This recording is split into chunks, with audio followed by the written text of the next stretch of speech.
Tim Rosaforte is a senior writer for the Golf Digest and Golf World. He appears on NBC Telecast and he's on the Golf Channel's Sprint Pre-Game and Sprint Post-Game. Ladies and gentlemen, we want to thank Brad Worthington for getting him here, and let's have a nice round of applause for Tim Rosaforte.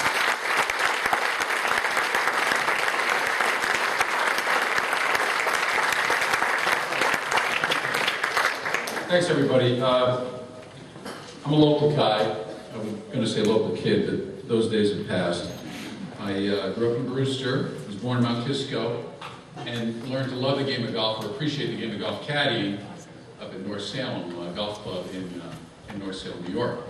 The closest I used to come to a golf course before that, when I was a kid, was at Bedford Golf and Tennis, picking up the garbage there. My dad owned Bedford Golf Sanitation in Bedford, so I'm about as far away from being a country club kid as you get. But that's my message, and that this game of golf is, there's more to it than just playing the game, is what I'm trying to say here. There are jobs in writing, there are jobs in television, there are jobs running golf associations, there are jobs maybe being PGA professionals. There is more here than you're probably going to be able to absorb right now at your age. Talking to the kids, talking to the parents, I think maybe you have a better perspective of where I'm coming from. I tell stories on television and with my laptop about what I feel like are stories that people want to relate to. I try to humanize athletes. I try to bring up the good things that happen in golf, the integrity. And tonight we have a guy here who I wrote about in 1988 and won my first golf writing first place award for a magazine piece I did on him, in which the lead of the story was we're at Bear Lakes Country Club in West Palm Beach, and Kenny Green was hitting 3 woods off a carpet through a sliding glass door that was about 2 feet apart. And he always looked for a good lead in golf, and certainly that grabbed everybody's attention. Kenny is obviously quite a character, had a success on the PGA Tour. And just to get off Kenny for 10 seconds, just back from the Ryder Cup, on the subject of good stories, we're always looking for integrity, how people handle adversity. What my takeaway from the Ryder Cup was how well Hunter Mahan responded, not necessarily to the pressure, which he did, but the reaction to that, and then the team's reaction to that. And that was a story, that was a takeaway, that was a message that all of you young children should grab from that Ryder Cup. Well, as Kenny, come on down. Kenny Green is another type of feel-good story. And as we see him limping here, he's going to tell you all about it. He has gone through probably one of the greatest heartaches known to man. In a car accident last year, he lost not only his leg, but his girlfriend, his brother, and his dog. And he's done it with dignity and with character and with courage.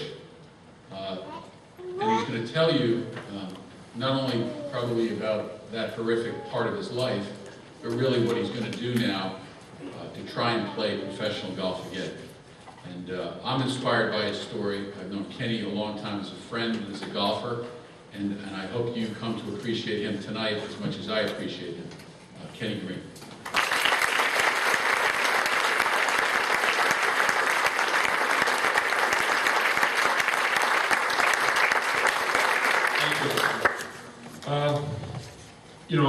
When I was called and asked to come give a few words, I was honored to be such.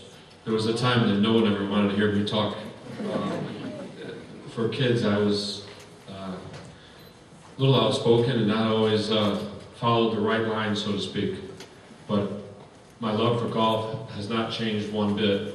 And obviously the accident was mind-boggling. When you wake up in the hospital and your sister tells you that you've pretty much lost everybody that you love, it's kind of weird.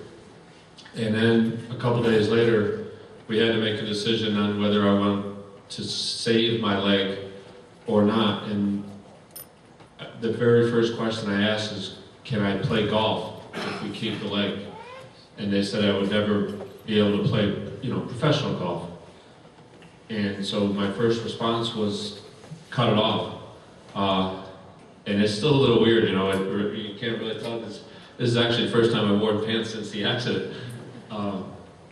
So it's a little weird, and it's one of those, you know, things in life that come along that you have to decide whether you want to cry all day or go on with life and do something good with it. And my choice was to go ahead and do something good. And golf is hopefully gonna be my avenue. I love golf. I will play it until I do go belly up, so to speak. And it's something that is just part of life. You know, the adversities happen. And my son also died about 6 months ago, which was, you know, another curveball that's thrown at you. And as hard as it is, you have to tell yourself, there's something you have to do that's good with this. Whether you believe in God or whether you don't believe in God, you have to make that choice. Am I going to do something good with this? Am I going to be a better person because of what's happened? And I'm going that route to try to be a better person. I believe, and I don't mean this to sound the way it might sound, but for the kids, you are going to be a better person because you play golf. Golf is a better avenue. I'm learning about life and responsibilities and enjoyment. The other sports, for whatever reason, don't seem to instill that into the kids, or you don't learn it. I don't know why it happens, but I honestly believe that there's a better group of people that play golf, and you can get nothing but good out of the game of golf. So, you know, whether I've been fortunate enough to play in some Masters or some Opens or you know, win a few tournaments, I can always say that you will continue to play golf, and I will do whatever I can to make golf a better game. So for all of you, all I can say is, you know, golf is a wonderful game. Handle the adversities that come your way. Sometimes you win a tournament, sometimes you lose. And believe me, there's nobody that got more angered than I did. I've been fined quite a few times by the PGA Tour, but I didn't do it because I wasn't trying to insult the game or insult anything else. I was just kind of pissed, to be honest with you. And I believe that you have to be who you are. If you're a person or a young man or a girl who likes showing emotion, then you have to be what you are. If you're going to play your best golf, you have to be that person. If you're a quiet person, then you show your frustration or disappointment, you know, softly, but you can't be a different person. And if you don't feel good about yourself as a person, I don't believe you got a chance in playing your best golf or even doing, you know, good things in life. Kind of look at some of this, you know, the good things that have happened and the bad things that have happened in golf. And if you take a minute, you'll sit down there and you'll say, geez, this man's got it, or this lady's got it, just figured it out. And I think golf, I don't know, I keep preaching myself, so I don't know what the hell else I'm supposed to say. But, and I will say one little thing about the Masters. I'm sure most of the kids understand the Masters. And I was playing one year, and you know that if your mom and dad occasionally have fights, and you know, they won't talk to each other, that kind of good stuff. But my wife and I had a doozy one time, and she refused to send up the tickets that we had gotten. And I had 16 people there. And I ended up, and the Masters would not allow me to purchase any other tickets, so I had to come up with a plan B. So it became relatively famous that year I was sneaking people into the Masters in the trunk of the car.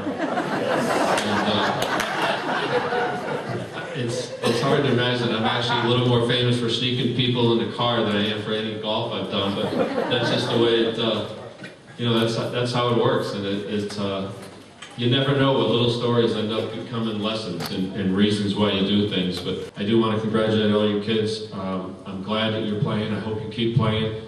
You guys have a big job ahead of you. We need golfers in the game of golf, and so I hope that you keep trying to get more kids to go out and play, and just keep go out there and play and do the best you can. Thanks.